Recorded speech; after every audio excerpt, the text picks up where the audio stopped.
October 27, 2009, Cape Breton Highlands National Park, Nova Scotia. A voice trembles over a 911 call. "There's a girl on the trail. She's covered in blood." Taylor Mitchell was hiking alone, a rising star in Canadian folk music. Just 19, but something was wrong, horribly wrong. Two coyotes, not frightened, not fleeing, had turned predatory. Her screams echoed across the cliffs. Hikers ran, park rangers scrambled, but by the time help arrived, Taylor's injuries were catastrophic. She would become the only adult ever killed by coyotes in Canada. What caused this unprecedented attack? And what does it mean for our relationship with the wild? She wasn't chasing fame. She was chasing the truth. Taylor Mitchell wasn't a household name when she stepped onto the Skyline Trail that October afternoon. But she was on her way. Her debut album, For Your Consideration, had just been released. It was raw, lyrical, and unmistakably hers. Critics were already comparing her to Joni Mitchell and Joan Baez, noting not just her voice, but her honesty. Her words didn't just rhyme, they revealed. At just 19, she was nominated for a Canadian Folk Music Award. Her fall tour had taken her from Ontario through the Maritimes, modest venues, indie stages, nothing glamorous. But for Taylor, every stop was fuel for something bigger. She was doing what she loved, on her own terms. But it wasn't just music. Taylor had a deep relationship with the natural world. She journaled about it. "I found comfort in it." She preferred solo hikes, quiet spaces, wind-cut trails. Nature helped her write. It helped her breathe. And during that tour, on a break between shows, she chose Cape Breton Highlands, a place she'd been told was one of the most beautiful on Earth. She wasn't wrong. The Skyline Trail, perched high above the Gulf of St. Lawrence, is breathtaking. Rolling cliffs, sweeping ocean views.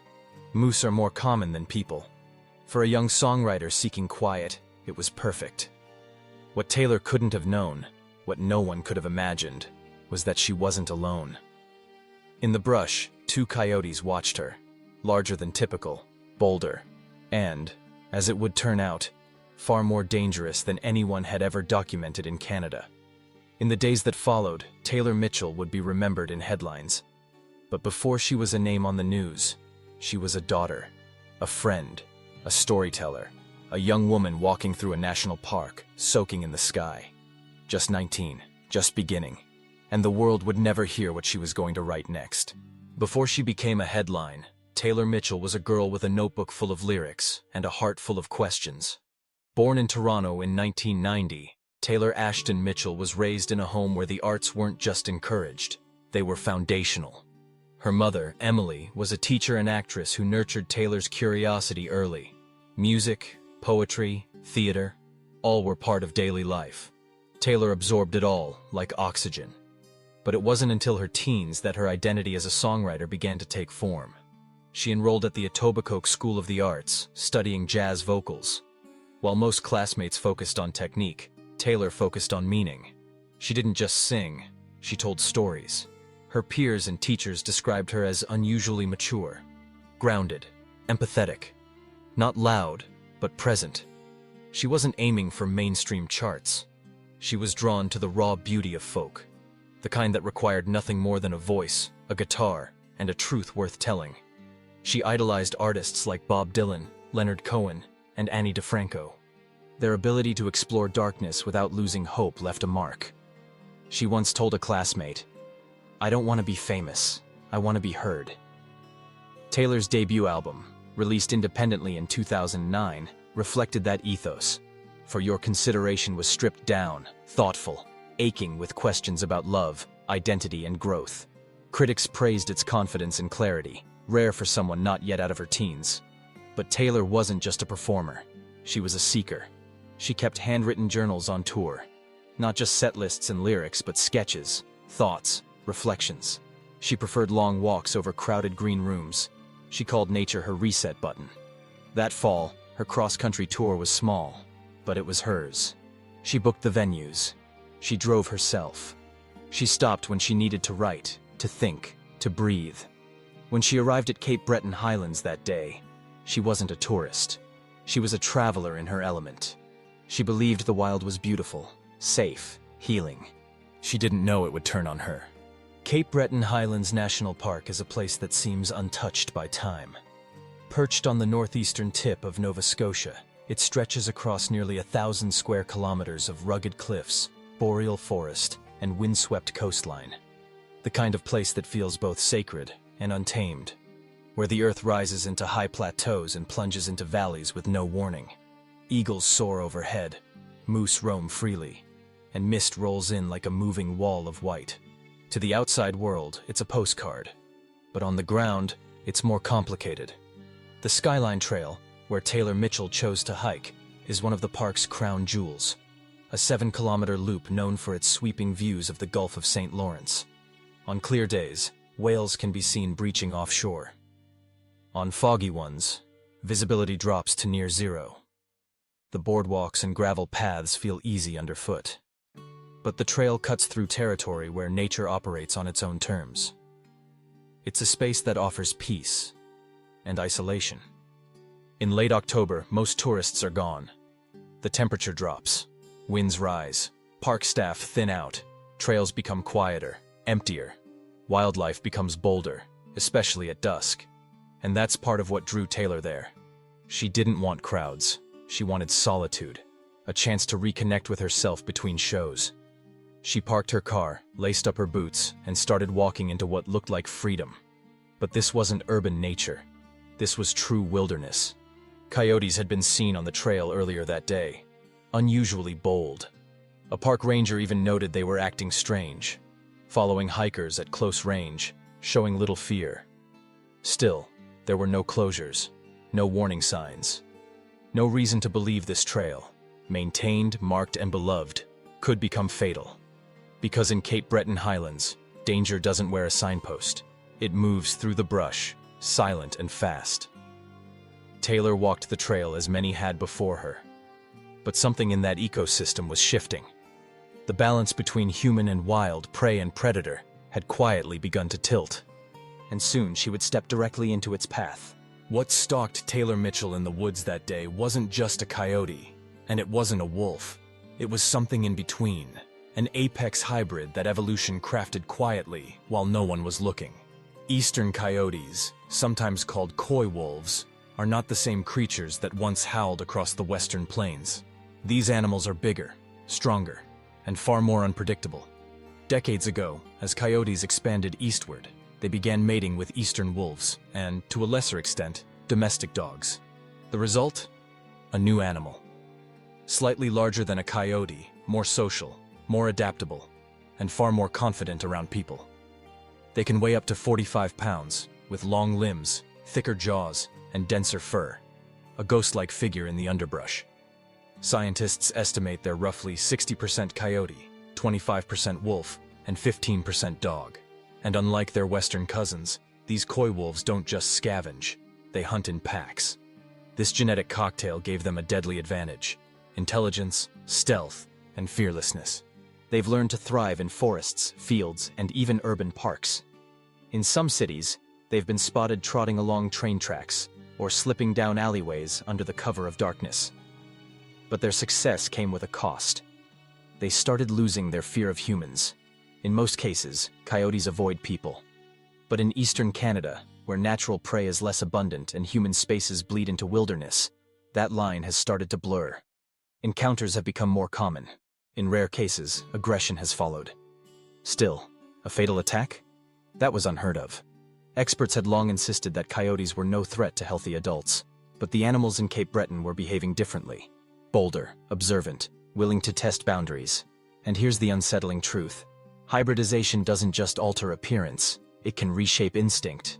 These coy wolves aren't tame, they're not pets, they're survivors, evolved at the edge of encroachment and opportunity. In Taylor Mitchell, they didn't see a threat. They saw the possibility. And what happened next would force scientists, park officials, and the public to ask a chilling question. What if we've underestimated them all along? Taylor Mitchell wasn't the first person to see coyotes on the Skyline Trail that day. But she may have been the only one to pay the ultimate price. Hours before the attack, park staff had already received 2 separate reports. Hikers had encountered coyotes acting strangely. One woman said she was followed, not stalked in silence, but shadowed. She turned around multiple times expecting the animals to vanish. Instead, they stood their ground. Too close, too still. This wasn't curiosity. It was a calculation. Another hiker mentioned that a pair of coyotes had blocked his path. Not aggressively, but not afraid either. He had to shout and wave a stick before they moved. He described the moment as off. Intuitive discomfort. The kind you can't quite articulate until it's too late. These weren't isolated stories. Over the previous weeks, park rangers had noticed a pattern. Coyotes were becoming more visible, more territorial. Some had been seen scavenging at trailheads.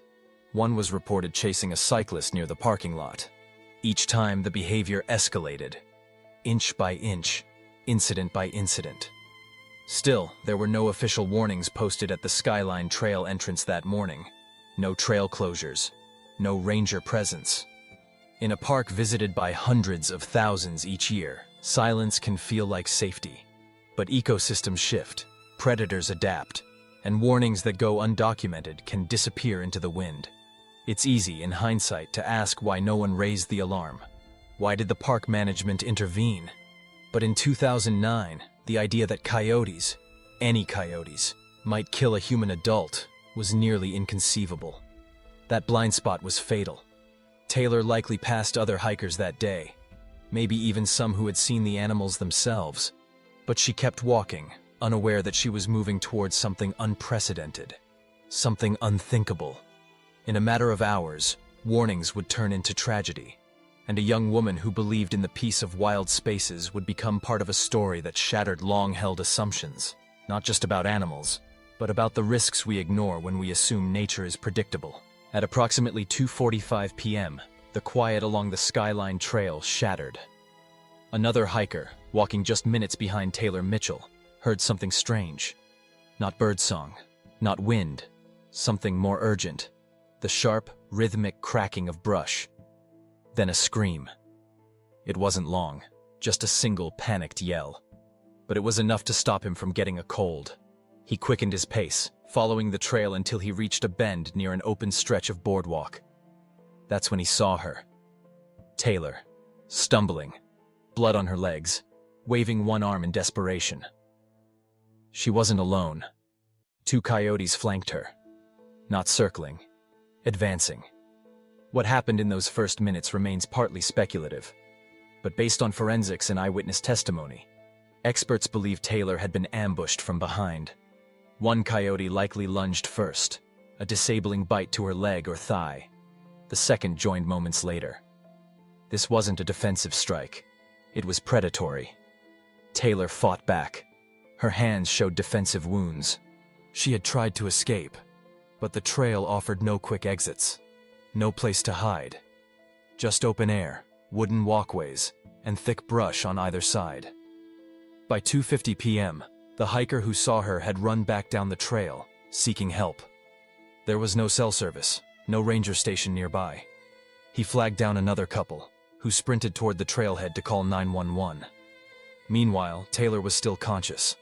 She reportedly managed to get to her feet again, trying to walk, but collapsed near a small incline. When rescuers finally reached her, the coyotes were still nearby, pacing, brazen, refusing to scatter even as humans approached. One coyote had to be shot at with a rifle to retreat. The other fled only after multiple warning shouts. Taylor was gravely wounded. The extent of the blood loss was catastrophic. Legs, arms, torso, all bearing deep punctures and tearing. Her breathing was shallow, but she was alive. It had been barely 15 minutes since the first scream. The predators were gone, but the damage had already been done, and the fight to save her life was just beginning. When paramedics reached Taylor Mitchell on the Skyline Trail, what they found was almost beyond belief. She was lying on her back, semi-conscious, her blood soaking into the gravel and undergrowth. Her legs had been mauled. Deep puncture wounds lined her arms, indicating she had tried to fight off the coyotes barehanded. Her face was pale. Her breathing was shallow. She was going into shock. The first responders knew they had minutes, not hours. But Cape Breton Highlands isn't like a city street. There was no quick medevac, no sirens slicing through gridlock, just a remote trail on the edge of a cliff, several kilometers from the nearest road. The paramedics performed field stabilization, fluids, oxygen, pressure dressings. Taylor drifted in and out of consciousness. When she did speak, her words were disoriented. She was trying to understand what had happened. Some reports say she whispered a name. Others say she asked if she was going to die. By 3:20 p.m., they began the slow extraction. She was placed on a stretcher and carried down the narrow path toward a waiting ambulance. Every jostle was excruciating. Every minute lost was precious. At 4:03 p.m., the ambulance reached the regional hospital in Cheticamp, but her blood pressure was dropping. Internal bleeding had begun. The injuries were too extensive for the small facility to manage. A life flight helicopter was scrambled, the only way to get her to intensive trauma care in Halifax, hundreds of kilometers away. By the time the helicopter lifted off, Taylor was unconscious again. Doctors at the QEIE Health Sciences Center were waiting. They were prepped for massive trauma. But even with every resource on hand, even with the full weight of modern medicine, it became clear they were losing her. Her heart stopped just after midnight. She had fought for nearly 10 hours. Taylor Mitchell died from blood loss and organ failure caused by multiple bite wounds. She became the first, and to date, only, adult ever confirmed killed by coyotes in Canada. A young woman taken by animals no one believed could kill. The rescue had come quickly, but not quickly enough. News of Taylor Mitchell's death spread with a strange kind of disbelief. A healthy 19-year-old woman, attacked and killed not by a bear or a cougar or even wolves, but by coyotes. It didn't seem possible. Headlines across Canada led with the same stunned phrasing. Rare fatal attack. Coyote mauling claims young musician. Predators kill teen hiker. For days, it dominated the national conversation. Taylor's identity added to the tragedy. She wasn't just a tourist or a name in a police report. She was an emerging folk artist, already gaining national traction. CBC Radio had recently featured her debut album. Her songs, soft, melancholic, filled with emotional intelligence, now took on an eerie weight. In the wake of her death, Cape Breton Highlands National Park closed the Skyline Trail indefinitely. Park officials began a full review of their wildlife policies, particularly concerning coyotes. Wardens tracked down and euthanized 2 animals in the area. One, believed to be involved in the attack, was found to be underweight, possibly sick or injured, a factor in its aggressive behavior.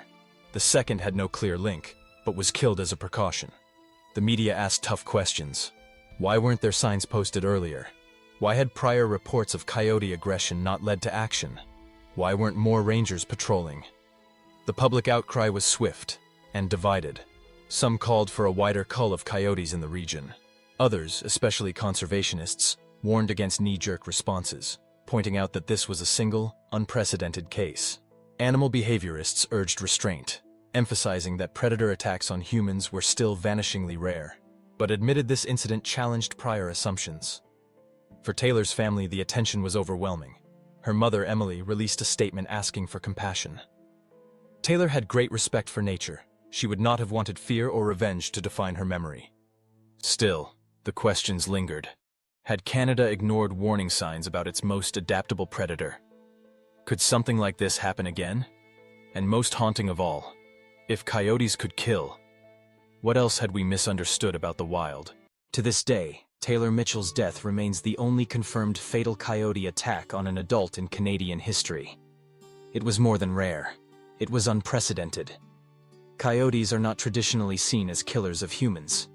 In North America, they've adapted to live near us, scavenging garbage, preying on rodents, and slinking through parks and suburbs under the radar. Encounters are common. Attacks are not. Before 2009, nearly every documented coyote attack involved children. Most were minor. Scratches, shallow bites, often provoked. Fatalities? Almost non-existent. In fact, prior to Taylor, the only other widely known coyote-related death was of a toddler in Southern California in the 1980s. And even that was contested. So how did it happen? Biologists, conservation officers, and wildlife behaviorists pored over the case. They examined the animals involved. They traced their movements, analyzed their diets, and tested for disease. The leading theory: these were not average coyotes. They were part of a specific eastern population, larger, bolder, and more genetically complex due to hybridization with wolves and domestic dogs. That genetic mix created a predator with new instincts and fewer hesitations. But there was more. The coyotes in Cape Breton may have been food conditioned. There were reports of hikers feeding animals on trails. Others had tossed scraps at roadside pullouts, unaware of what it was teaching the local wildlife. Boldness grows in silence. In the absence of fear, animals test boundaries. Still, even with all that context, the attack was stunning in its ferocity. It wasn't a nip, it wasn't defensive. It was coordinated, sustained, and fatal. Behavior more commonly associated with wolves. Some experts speculated illness or injury may have played a role. Others suggested a learned behavior from scavenging or previous confrontations. But no definitive trigger was ever found. Taylor's death became a scientific outlier, the exception that challenged everything. Not only did it force researchers to re-examine eastern coyotes, it prompted updates to park policies across Canada. Educational signage, increased ranger patrols, new guidelines on animal encounters. It also raised an uncomfortable truth. Sometimes nature doesn't follow the rules we expect, and sometimes one attack is all it takes to redefine an entire species. Taylor Mitchell was more than a tragedy. Before she was a headline, she was a rising voice in Canadian folk music. A young woman with an acoustic guitar, a journal full of lyrics, and a voice that seemed older than her years. She released her debut album, For Your Consideration, in March 2009, just 7 months before the attack. Critics praised her maturity. There was something in her tone, a deep, reflective melancholy wrapped in poetic clarity. Comparisons to Joni Mitchell weren't uncommon. Taylor had studied theater and music in Toronto. She was already booking festivals, playing live radio sets, and selling out small venues. She had just turned 19. Her songs were filled with natural imagery: rivers, forests, solitude. They weren't naive. They were aware, often tugging at ideas of identity and impermanence. One line in particular would haunt fans in the wake of her death. "I am the forest, quiet and still, until you forget that I'm wild." After the attack, her music saw a resurgence. Sales of her albums spiked. Radio stations replayed her songs. Journalists quoted her lyrics alongside forensic reports, as if trying to make sense of the two halves of the story, the artist and the victim. Her mother, Emily, chose not to hide her daughter's work. Instead, she leaned into it, organizing tribute concerts, funding youth arts programs, and speaking publicly about wildlife awareness. She became a quiet advocate for responsible coexistence with nature, emphasizing not vengeance, but understanding. Taylor's music remains online. Her performances, captured on grainy YouTube clips and community radio broadcasts, reveal the soul of someone in the midst of becoming. Not yet famous, not yet refined, but real, and deeply promising. In the years since, new generations of young folk artists have cited Taylor as a posthumous influence, not only for her work, but for the vulnerability she represented. A reminder of life's fragility, and the strange, sharp beauty of a song that ends too soon. Taylor Mitchell didn't get to finish her story, but she left enough of it behind for us to remember. And sometimes, that's all an artist ever wants. The coyote was never supposed to be a danger. In the North American predator hierarchy, coyotes rank low on the threat scale, smaller than wolves, less aggressive than cougars, and nowhere near the raw power of a bear. For decades, they were seen as timid scavengers, quick to flee when confronted by humans. But something changed. In the last few decades, especially in the East, coyotes have been evolving, behaviorally and biologically. The species that attacked Taylor Mitchell were not the same animals that once stalked prairie mice. These were eastern coyotes, sometimes called coy wolves, a hybrid species born of coyote, wolf, and domestic dog genes. Larger, smarter, bolder, adapted to wooded environments and less intimidated by human presence. Across the US and Canada, reports began trickling in. Coyotes approaching hikers, coyotes lingering near schools, coyotes stalking joggers or snatching small pets from backyards. Wildlife officials initially saw these encounters as outliers, but the patterns grew, especially in areas where human development had encroached on wilderness. The line between cautious curiosity and aggressive behavior began to blur. One key factor: food conditioning. When wild animals begin to associate humans with food, whether through garbage, handouts, or indirect feeding, their natural fear erodes. They don't need to become rabid or starving to attack. They just need to lose the barrier of instinctual distance. In Taylor's case, there had been warning signs. Other hikers had previously reported bold coyotes along the Skyline Trail. Some had even taken photos of them up close. A few admitted to tossing them scraps. No one imagined it would end in bloodshed. But that's the danger of normalization. When the wild becomes familiar, familiarity can become fatal. Experts now advise a different approach. Never feed wildlife. Never approach. Use hazing techniques, loud noises, aggressive gestures, to re-establish fear. It's not cruel. It's survival, for both species. Because when animals stop fearing us, they start testing boundaries. And sometimes, that test becomes a hunt. Taylor Mitchell's death wasn't just rare. It was a wake-up call. And the question we're left with is chilling. How many more close calls will it take before we truly draw the line? The death of Taylor Mitchell didn't just shake hikers, musicians, and newsrooms. It sent ripples through the conservation world. For decades, coyotes had been a conservation success story. Once hunted to near eradication in parts of North America, they had rebounded with astonishing adaptability. From the plains to the forests, from suburbs to cities, coyotes had learned to survive, even thrive, in the shadow of human civilization. But the very traits that helped them flourish were now raising serious questions. Are we too quick to celebrate adaptability? What happens when coexistence begins to look more like conflict? In the wake of Taylor's death, conservationists found themselves in a delicate position. On one hand, they needed to address the public's fear. A fatal attack by coyotes demanded answers. On the other hand, they didn't want to demonize a species based on one aberration. Some called for increased culling, particularly in parks and near populated areas. Others pushed for more data, better monitoring, deeper behavioral studies. But everyone agreed on one thing: education was no longer optional. It was urgent. The idea that coyotes don't attack humans had become a dangerous myth. Rangers and biologists began reworking their messaging. No longer were they telling people not to worry. Now, they were teaching people how to stay safe. New signage appeared on trailheads. Workshops were organized in nearby communities. Park staff were trained not just in ecology, but in communication. How to explain risk without inciting panic. For many in the wildlife science community, Taylor's death was a tipping point. A case study in how public perception and predator behavior collide. It wasn't just about coyotes. It was about how conservation itself needed to evolve. Because the animals weren't changing alone. Our world, more crowded, more paved, more intertwined with wilderness, was forcing new interactions and new dangers. In the end, Taylor Mitchell's story didn't destroy the case for conservation, but it did force it to grow up. From idealism to realism, from myth to management, and from silence to necessary conversation. Taylor Mitchell's death was devastating, but it wasn't meaningless. In the wake of the tragedy, her family, the park system, scientists, and the public began wrestling with what her story truly revealed. It wasn't just about coyotes. It wasn't even just about hiking alone. It was about what happens when we misunderstand the wild, and the limits of our safety within it. Taylor wasn't reckless. She was prepared, fit, and familiar with nature. Like many Canadians, she grew up with a respect for the outdoors. But even the most respectful trail can turn deadly if the risk is underestimated.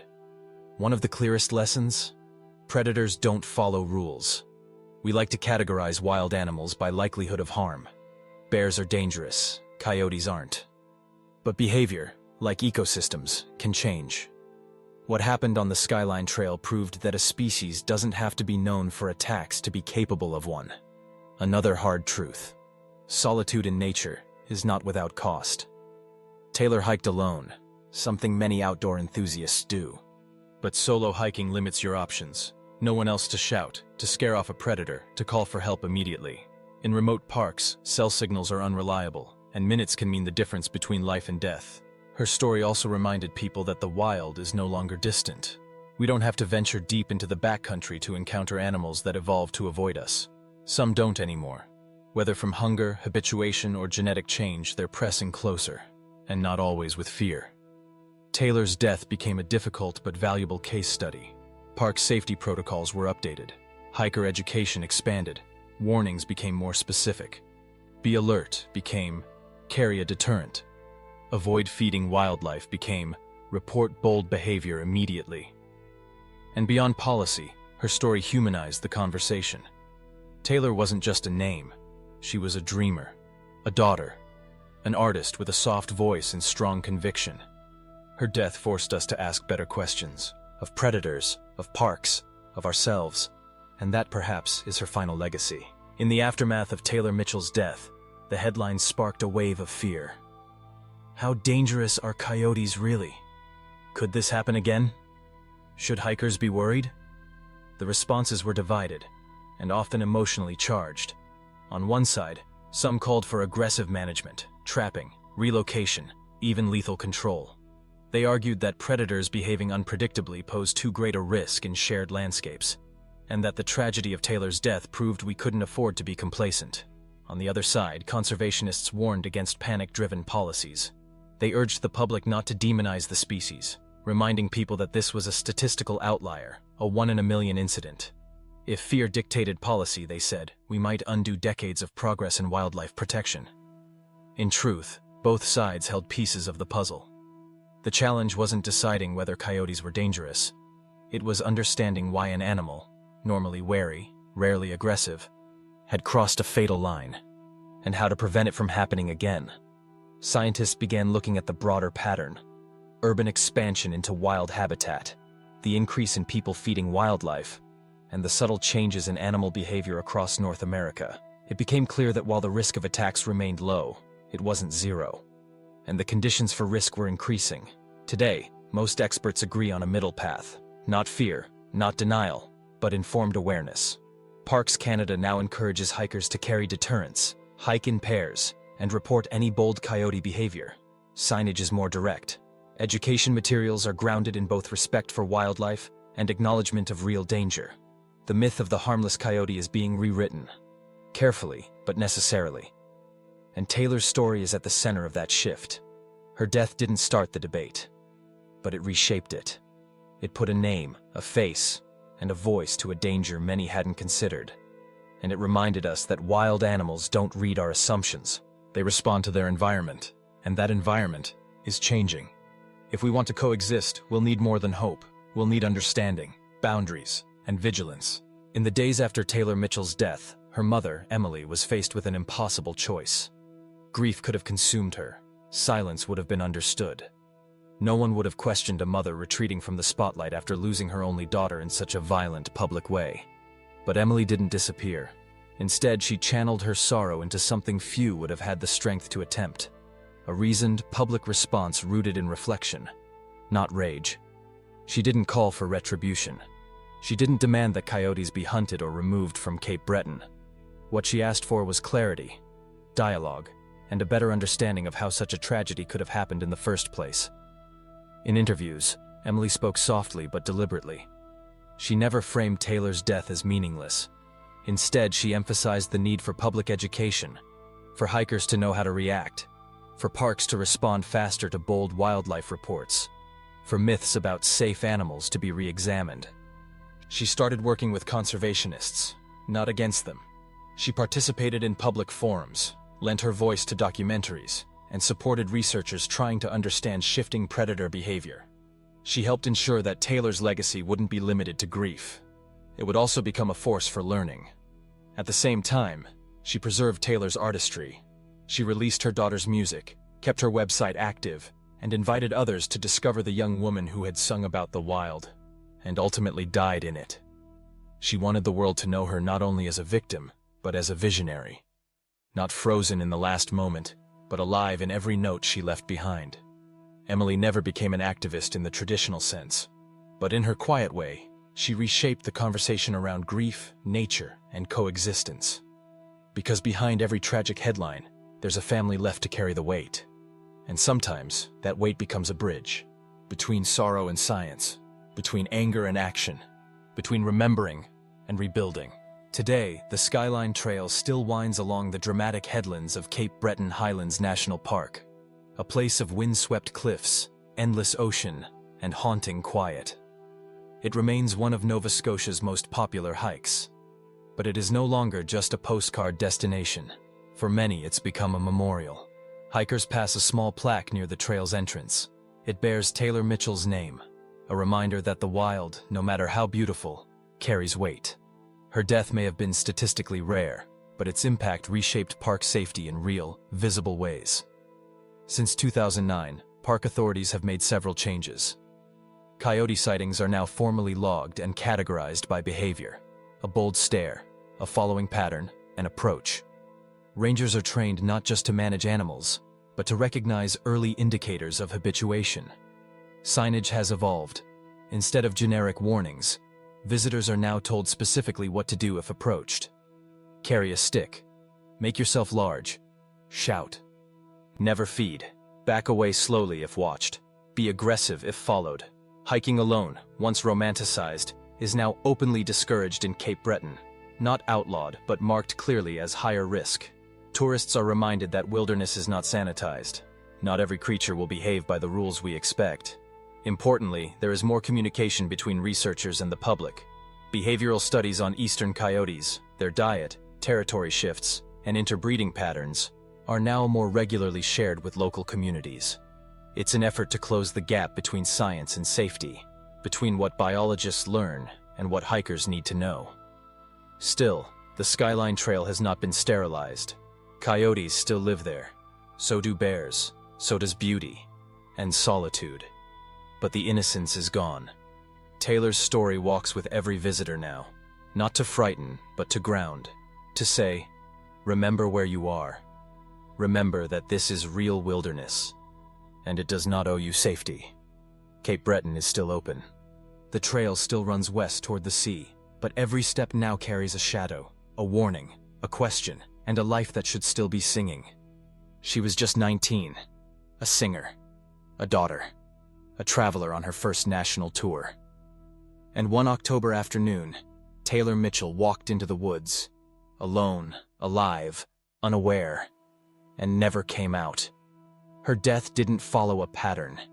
It wasn't part of a growing trend.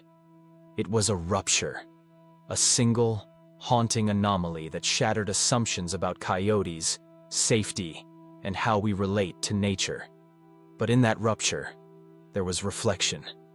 We were forced to confront what we choose to forget, that wilderness, for all its beauty, remains indifferent, that the boundary between human and predator isn't always as solid as we imagine, and that youth, talent, and goodness offer no protection against instinct.